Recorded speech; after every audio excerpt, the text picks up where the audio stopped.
રાજ્યમાં આગામી 7 દિવસ તાપમાન યથાવત રહેશે। અમદાવાદ, ગાંધીનગરમાં પારો 43 થી 44 ડિગ્રી રહેશે। 4 જૂને ઉત્તર મધ્ય ગુજરાતમાં પારો 41 થી 44 ડિગ્રી રહેશે।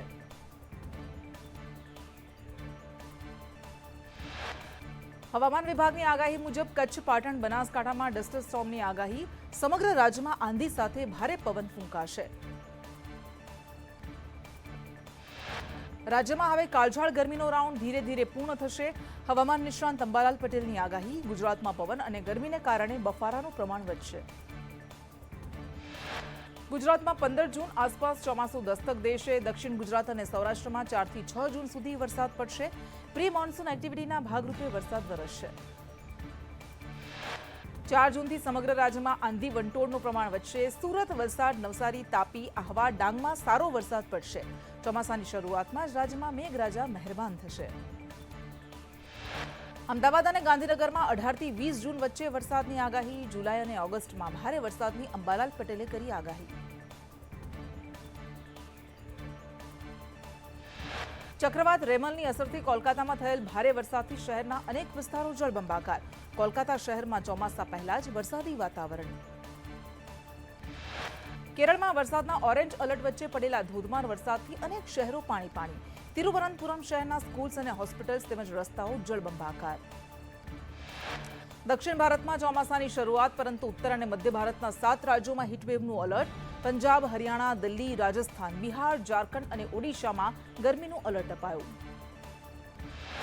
દિલ્હીના મંગેશપુરમાં રેકોર્ડ બ્રેક 52.3 ડિગ્રી અને નરેલામાં 49.2 ડિગ્રી તાપમાન, તો યુપીના પ્રયાગરાજમાં 48.8 ડિગ્રી, કાનપુરમાં ગરમીએ 36 વર્ષનો રેકોર્ડ તોડતા 48.4 ડિગ્રી તાપમાન નોંધાયું। દેશમાં ભીષણ ગરમીને કારણે 227 લોકોના મોત। સૌથી વધુ ઉત્તર પ્રદેશમાં ગરમીથી 164 લોકોના મોત, બિહારમાં 60 લોકોના મૃત્યુ, દિલ્હીમાં પણ ગરમીથી પ્રથમ મોત નોંધાયું। રાજ્યમાં તાપમાનનો પારો 2 ડિગ્રી સુધી ઘટતા ગરમીમાંથી આંશિક રાહત મળશે। સૌથી વધુ તાપમાન સુરેન્દ્રનગરમાં 43.7 ડિગ્રી નોંધાયું, અમદાવાદ 43.2, ગાંધીનગર 42.7 ડિગ્રી તાપમાન નોંધાયું। તો સૌરાષ્ટ્રના રાજકોટમાં 41.8 ડિગ્રી, અમરેલીમાં 41.4, ભાવનગરમાં 41.2 ડિગ્રી, વલ્લભ વિદ્યાનગર 40.3 ડિગ્રી, ડીસા 40, કંડલા 40.1 અને વડોદરામાં 39.2 ડિગ્રી તાપમાન। રાજકોટ અગ્નિકાંડના 4 આરોપી અધિકારીઓ 12 જૂન સુધી રિમાન્ડ પર। કોર્ટે 4 આરોપીઓના 12 જૂન સુધી રિમાન્ડ મંજૂર કર્યા।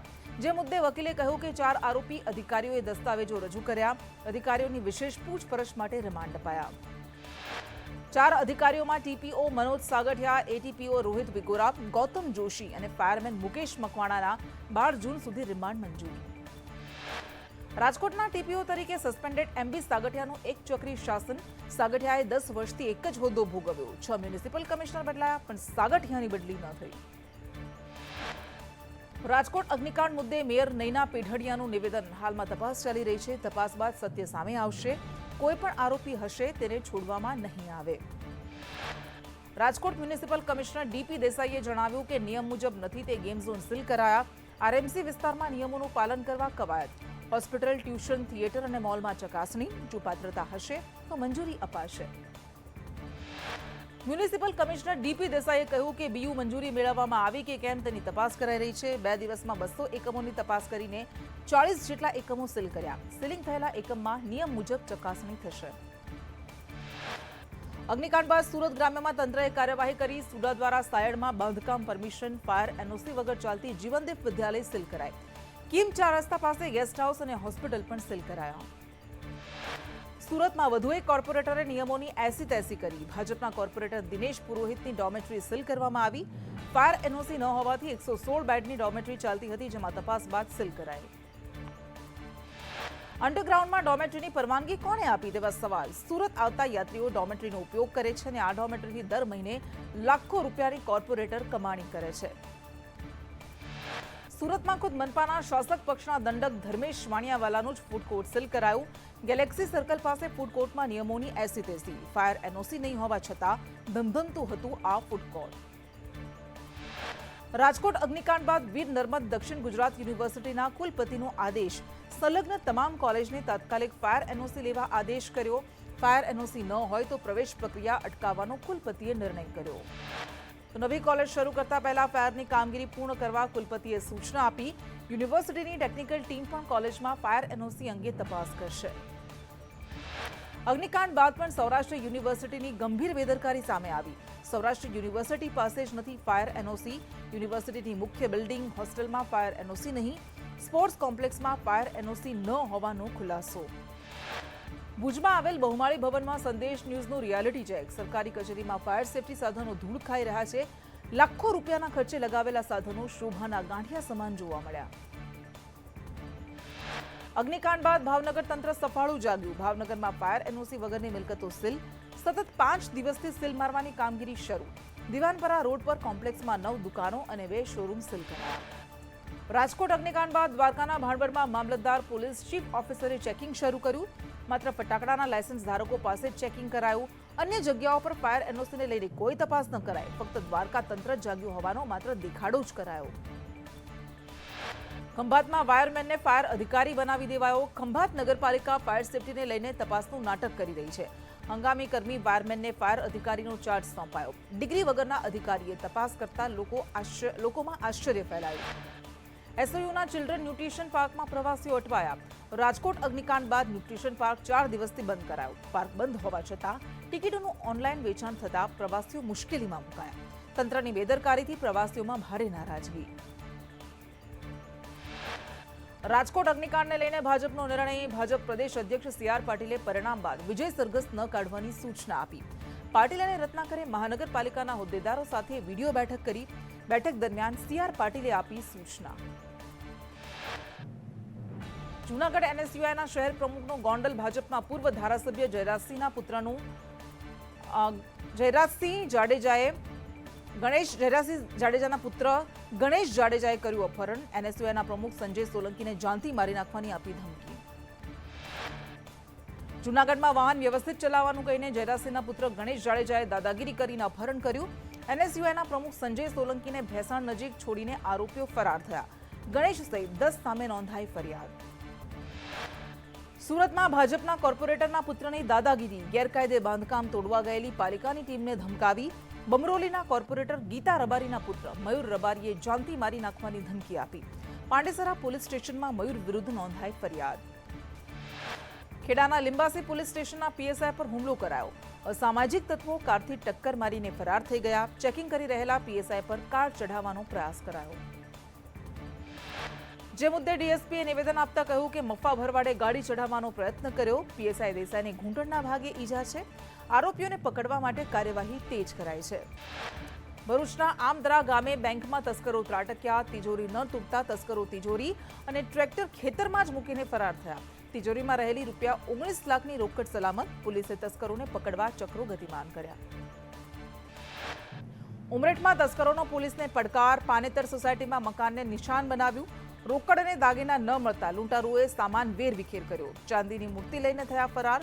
પોલીસના રાત્રિ પેટ્રોલિંગ પર ઉઠ્યા સવાલ. વાપીમાં બલેઠાના ડીજીવીસીએલના સ્ટોર રૂમમાંથી વીજ વિભાગની ડીપી ચોરીનું કૌભાંડ ઝડપાયું. 3 ટ્રાન્સફરની ચોરીના કેસમાં 4 કર્મીઓ સામે ફરિયાદ નોંધાઈ. વાપી પોલીસે 3 વીજ કર્મચારીની ધરપકડ કરી. વાપી ડીજીવીસીએલનો આસિસ્ટન્ટ લાઇનમેન મુખ્ય સૂત્રધાર. વડોદરામાં ગોત્રી હરિનગર 4 રસ્તા પાસેથી 4 શ્રમજીવીઓ ગુમ થયા. વડોદરા અને આંકલાવના 2 યુવક ગુમ થયા. પરિવાર પુત્રને શોધવા રજળપાટ કરી રહ્યો છે. 26 વર્ષીય ઈશાન ડાંગી પણ 10 દિવસથી ગુમ થયો. મહુવાના વાદનગર ગામે મોટી દુર્ઘટના ટળી. પેસેન્જર ભરેલા ટ્રકને વીજ વાયર અડતા કરંટ લાગ્યો. શોર્ટ લાગતા ઇજાગ્રસ્ત વૃદ્ધને સારવાર માટે ખસેડાયા. સથરા ગામેથી લોકો માનતા કરવા માટે જતા હતા. સુરતમાં તથ્ય પટેલવાળી થતા બચી ગઈ. વેસુમાં દારૂ પીધેલા કાર ચાલકે અકસ્માત સર્જ્યો. બેફામ કાર ચાલકે 2 વાહનોને અડફેટે લઈ કાર ડિવાઈડર સાથે અથડાવી. હાજર લોકોએ કાર ચાલકને પકડી પોલીસ હવાલે કર્યો. ગાંધીનગરમાં ખાડો ખોદે તે પડે જેવી સ્થિતિ નિર્માણ પામી. ગટરની લાઈન ખોદી તેમની જ ટેન્કર ફસાઈ ગઈ. જેસીબીની મદદથી ગટરના ખાડામાં ફસાયેલું ટેન્કર બહાર કાઢવામાં આવ્યું. ચોમાસા પહેલા ખોદકામને લઈને લોકોને હાલાકી.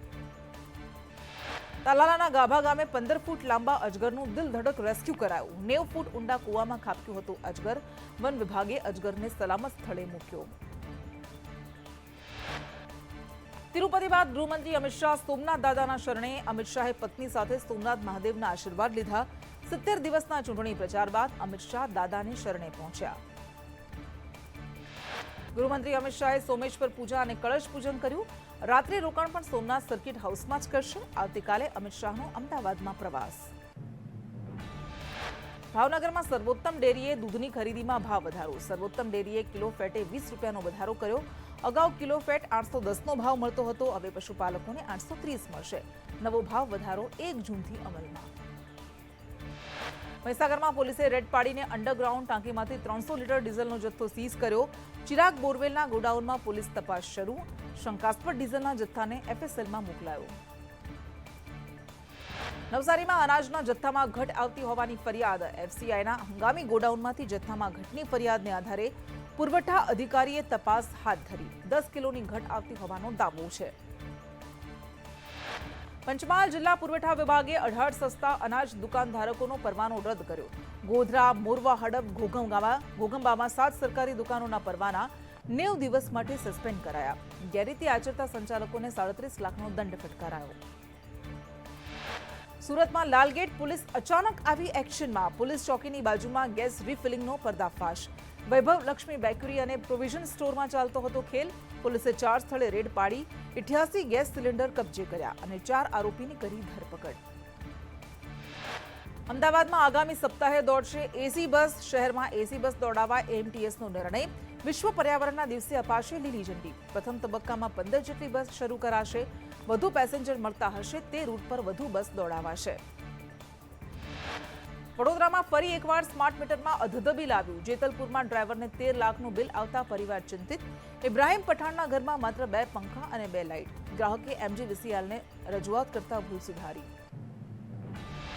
સુરતમાં ડીજીવીસીએલે અધધ વીજ ચોરી ઝડપી. ભરૂચ અને કોસંબામાંથી 8 કરોડની વીજ ચોરી પકડાઈ.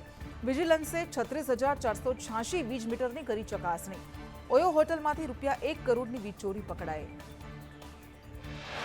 ગીર ગરડામાં ગેરકાયદે ચાલતી ડુંગળીની ફેક્ટરી સીલ કરાઈ. ઇકો સેન્સિટિવ ઝોનમાં ચાલતી ફેક્ટરી વન વિભાગની મંજૂરી વગર ધમધમતી. જશાધાર વન વિભાગ અને મામલતદારે તપાસ હાથ ધરી. ચોમાસા અગાઉ મહેસાણા નગરપાલિકાએ એજન્સીઓને જોખમી હોર્ડિંગ્સ ઉતારી લેવાનો આદેશ કર્યો. ચોમાસામાં વરસાદની સાથે ભારે પવન કે વાવાઝોડામાં હોર્ડિંગ્સ પડે નહીં અને અકસ્માત ન સર્જાય તે માટે આદેશ. ભાવનગરના મહારાજા કૃષ્ણકુમાર સિંહજીના પુત્ર શિવભદ્રસિંહજી ગોહિલનું નિધન થયું. ભાવવિલાસ પેલેસમાં દર્શન માટે નશ્વર દેહ રખાયો. 91 વર્ષે નશ્વર દેહ છોડ્યો. કાલે લોકસભા ચૂંટણીના અંતિમ અને 7મા તબક્કાનું મતદાન. 7 રાજ્ય અને 1 કેન્દ્રશાસિત પ્રદેશની 57 બેઠક પર વહેલી સવારથી જ મતદાન પ્રક્રિયા યોજાશે. અંતિમ તબક્કામાં વડાપ્રધાન નરેન્દ્ર મોદી, 3 કેન્દ્રીય મંત્રી આર.કે. સિંહ, રવિશંકર પ્રસાદ અને અનુરાગ ઠાકુર મેદાનમાં. કંગના રનૌત, રવિ કિશન, પવનસિંહ અને કાજલ નિશાદ સહિતના 4 કલાકારો પણ ચૂંટણી લડી રહ્યા છે. 7મા તબક્કાની ચૂંટણીમાં 95 મહિલાઓ સહિત 904 ઉમેદવારો ચૂંટણી મેદાને. આ તબક્કામાં 33% ઉમેદવારો કરોડપતિ છે, જેમાં સૌથી વધુ 48 ભાજપના ઉમેદવાર. 4 જૂને પરિણામ. 70 દિવસના ચૂંટણી પ્રચાર બાદ પીએમ મોદીની કન્યાકુમારીમાં આધ્યાત્મિક યાત્રા. કન્યાકુમારીમાં વિવેકાનંદ રોક મેમોરિયલમાં 45 કલાક માટે તેઓ ધ્યાનમાં બેઠા. સ્વામી વિવેકાનંદે જે ખડક પર બેસીને ધ્યાન કર્યું હતું ત્યાં જ પીએમ મોદીનું ધ્યાન. 1 જૂન સુધી પીએમ મોદીએ અન્નનો ત્યાગ કર્યો. આર્ય મૌન સાથે 2 દિવસની સાધનામાં બેઠા. રામકૃષ્ણ પરમહંસ અને મા શારદા દેવીના આશીર્વાદ સાથે સાધના ખંડમાં કલાકો સુધી ધ્યાન કર્યું. આંધ્રપ્રદેશના તિરુપતિ મંદિરમાં કેન્દ્રીય મંત્રી અમિત શાહે દર્શન કર્યા. 7મા તબક્કાના મતદાન પહેલા અમિત શાહે પત્ની સાથે તિરુપતિ મંદિરમાં ભગવાન વેંકટેશ્વરના દર્શન કરીને ધન્યતા અનુભવી. સરેન્ડર પહેલા અરવિંદ કેજરીવાલે કહ્યું, હું મરી જાઉં તો પણ દુઃખી ન થતા. 2 જૂને સરેન્ડર કરીશ. જેલમાં મારા પર ત્રાસ ગુજારવાના ફરી પ્રયાસો થશે. દિલ્હી વાસીઓ મારા માતા પિતાનું ધ્યાન રાખજો. દિલ્હીમાં ભીષણ ગરમી વચ્ચે એક ટીપું પાણી માટે વલખા મારતા લોકો. દિલ્હીના અનેક વિસ્તારોમાં ટેન્કર રાજ. કેજરીવાલ પાણીની માંગ સાથે સુપ્રીમ કોર્ટ પહોંચ્યા. દિલ્હીમાં ઊભા થયેલા જળ સંકટને લઈને ભાજપ દ્વારા વિરોધ પ્રદર્શન. દિલ્હી વિધાનસભા બહાર ભાજપના કાર્યકર્તાઓનું હલ્લાબોલ. કેજરીવાલ પાસે પાણીની માંગ. રાજસ્થાનના જયપુરના ઘણા વિસ્તારોમાં લોકોને ઉનાળાની શરૂઆતથી જ પાણીની કટોકટીનો સામનો કરવો પડી રહ્યો છે. હજુ સુધી સમસ્યાનો કોઈ ઉકેલ નથી આવ્યો. લોકો ટેન્કર બોલાવીને પાણી ભરવા મજબૂર બન્યા.